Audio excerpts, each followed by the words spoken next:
comme je l'annonçais, nous passons donc à la simulation de cette pente-là avec l'analyse probabiliste, question d'évaluer la probabilité d'échec, d'après ce que l'exercice dit. Maintenant, nous venons sur l'interface du Visual Studio où nous choisissons l'analyse stabilité des pentes. Nous fuyons là, sur des glissements, direction, paramètres, sur des glissements, distribution, convergence. Nous, on va choisir la distribution. La distribution, nous choisissons probabiliste. Nous ne choisissons pas constante, nous choisissons la probabiliste. On nous demande de définir les paramètres probabilistes. Nombre d'essais de Monte Carlo. Nous pouvons modifier le nombre d'essais. Je peux mettre à 10 000 comme je veux. Mais comme c'était à 2000, je laisse d'abord ça comme ça. Bon, je mets à 1000 oui, ou à 3000. Donc, on peut modifier le nombre de simulations. Et nous passons là à la définition des paramètres probabilistes. Voilà, on clique sur ajouter. Voilà, il n'y a aucun. Ici, c'est le choix sur le matériau. Est-ce que on étudie quoi? Le matériau. Oui, j'ai nommé, c'est le nom du matériau que j'ai nommé matériau tout simplement. Et le matériau 1 avec les différentes informations qui sont la cohésion, l'angle de frottement effectif, le poids volumique. Nous commençons tout d'abord par la cohésion. Et là, nous venons sur l'exercice. On prend tout simplement les informations que l'exercice nous est fourni. On a dit la cohésion du matériau, la moyenne c'est 25 et l'écart type c'est 5. Voilà, la moyenne c'est 25 et l'écart type c'est 5. Nous venons donc dans le logiciel. Nous mettons la moyenne c'est 25 et l'écart type c'est combien? C'est 5. Voilà, c'est bon. Ça va générer tout seul le décalage maximal, le décalage minimum. Voilà, s'il faut générer quelques paramètres. Voilà donc une fonction d'échantillonnage qui est définie. La distribution qui est là. La fonction de densité de probabilité qui est définie, qui est également définie la probabilité en fonction du décalage qui est là. Bon, nous continuons donc avec d'autres paramètres aléatoires qui est l'angle de frottement interne. Sur l'angle de frottement interne, on nous a dit quoi? Nous revenons encore sur l'exercice. On dit l'angle de frottement interne, la moyenne c'est de 30 et le cas type 3 degrés.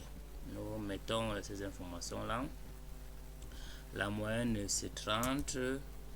Oui, et le cas type c'est 3 degrés. Voilà, c'est bon.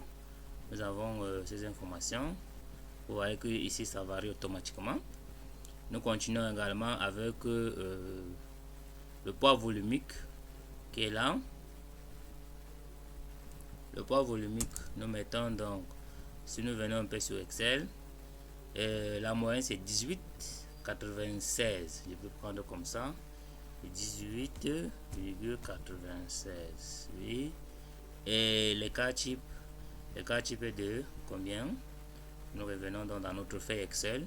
L'écart type c'est 0,72. Il faut donc dire ainsi 0,72.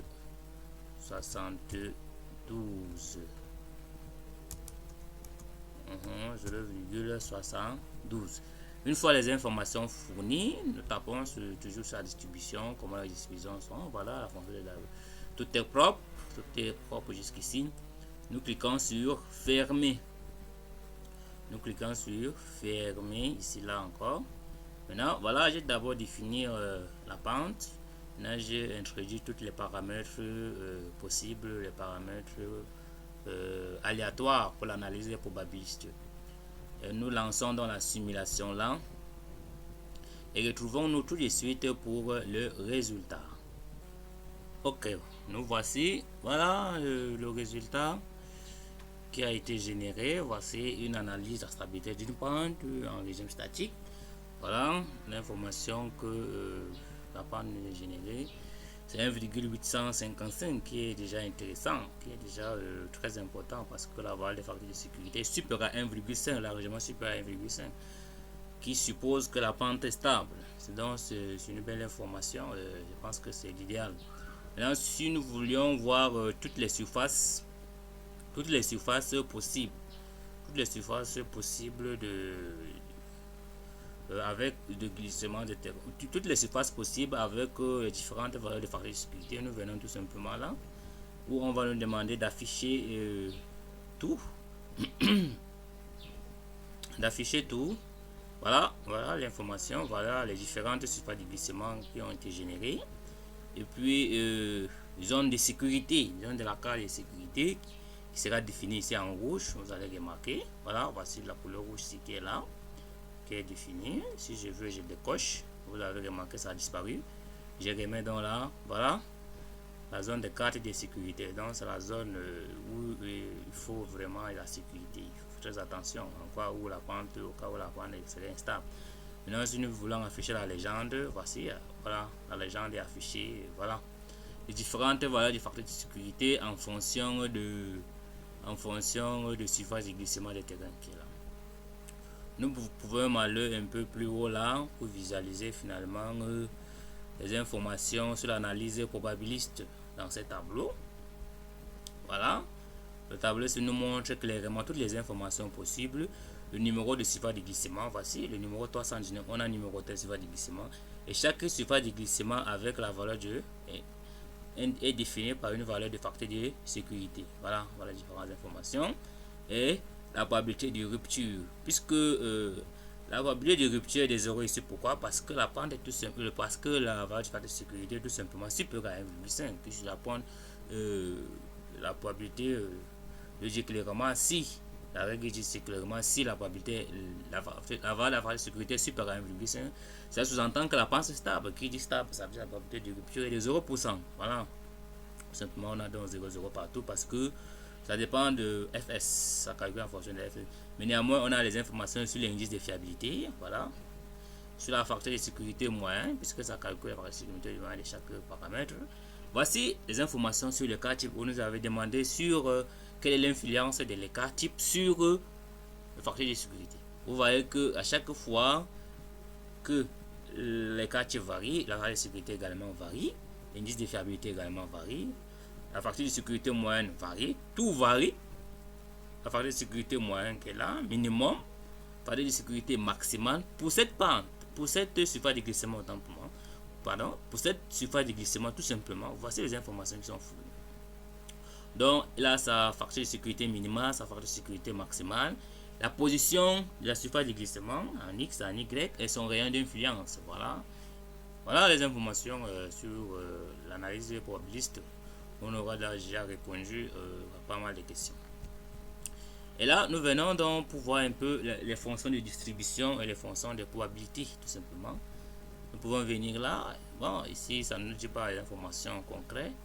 Tout simplement la valeur du facteur de sécurité en fonction de lambda, moment de glissement.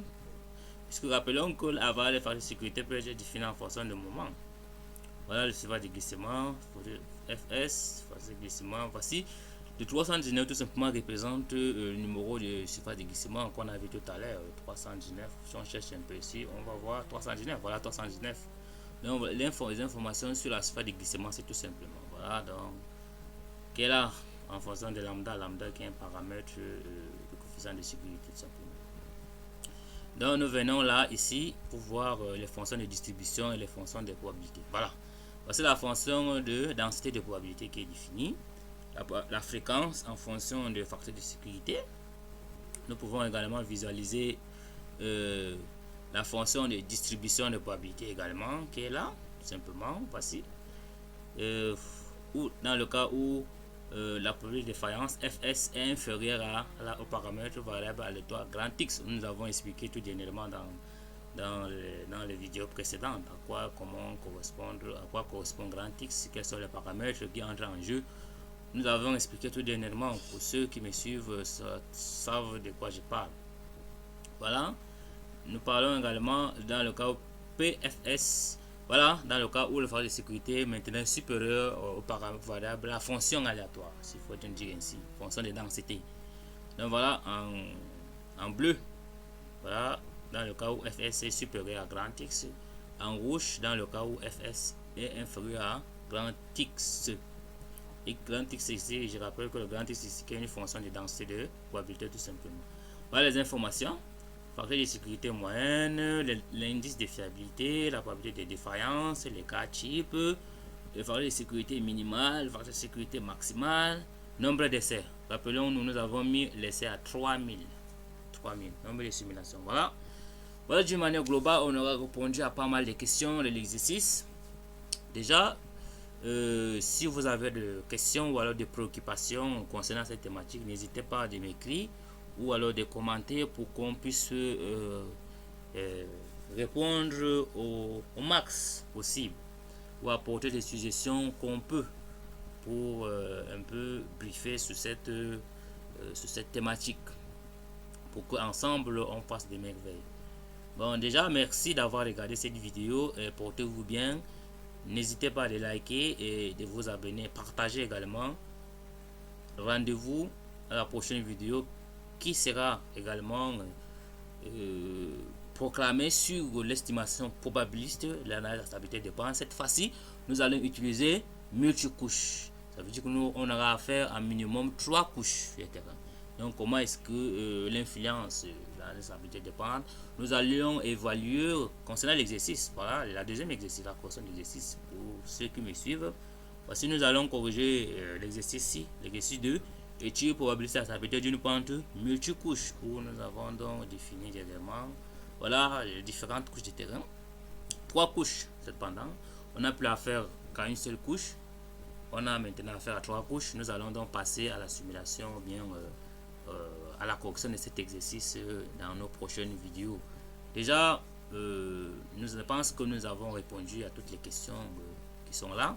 Comment les cas types, les dispositions évidentes et les résultats. Voilà, nous l'avons vu dans un tableau. Proposer des statistiques pour réduire le risque d'échec de la pente en modifiant les paramètres ou les conditions. Je pense que ça on n'aura pas besoin parce que nous avons que on a un valeur de facteur de sécurité qui est largement supérieur à 1,5. Si on aura affaire à 1,5, là on devait proposer des mesures pour réduire le risque d'échec. Maintenant, même comme ça, on peut proposer pour améliorer la valeur de facteur de sécurité. On va utiliser les tirants d'ancrage, les méthodes de stabilisation, les différentes méthodes de stabilisation qui c'est le mieux. Donc voilà, merci déjà d'avoir regardé cette vidéo. Portez-vous bien. Merci.